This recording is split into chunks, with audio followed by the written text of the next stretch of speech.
กลับมาปาเทลอีกมาเบิ่งบอลฝั่งศพ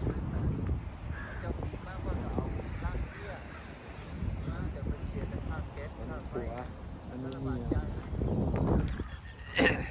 หัวกับ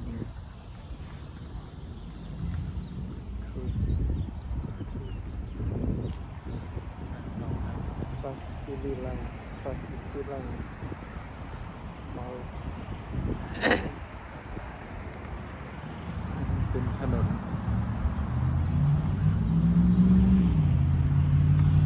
ทายาทานเข้าห้องน้ำเลยเอาคนหลอกเบิ่งอาจารย์ดาวัน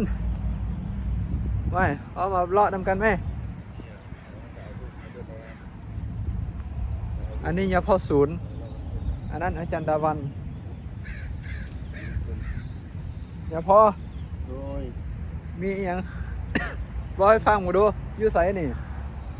อันนี้อยู่พีปราสาทเฮเวิร์ดอยู่ผีปราสาทเฮเวิร์ดโดยผีปราสาทแปลว่าหยัง พีปราสาทแมนบอล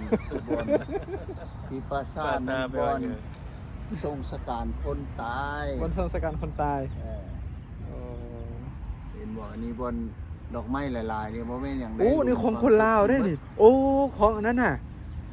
พี่น้องอันนั่นน่ะคำแพงน่ะเด้คำพามีมาลานี่นามสกุลเดียวกันเลยบ่พ่อเขานี่คำพามีมาลาไม่เหรอมันโอ้พ่อว่ะอ้ายน้องเขาเนี่ยแม่เหรอมีมาลาเด้มีมาลาแล้วแม่เนี่ย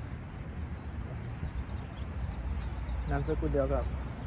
คำแพง139 2010โอ้คนน้อยได้มาส่งสการนี่มี2010ปี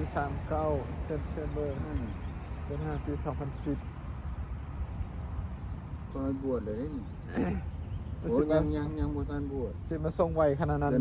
ดือน6 2010คนบวชอันนี้ติดกันเดือนนึง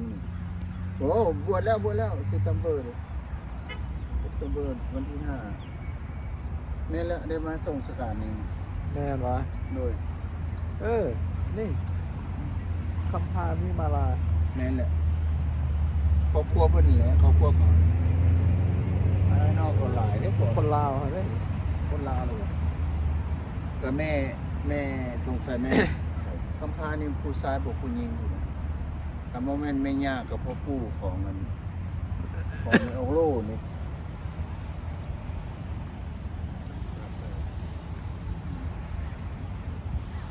มาละเนี่ยทานมาละไปจะพูดเลย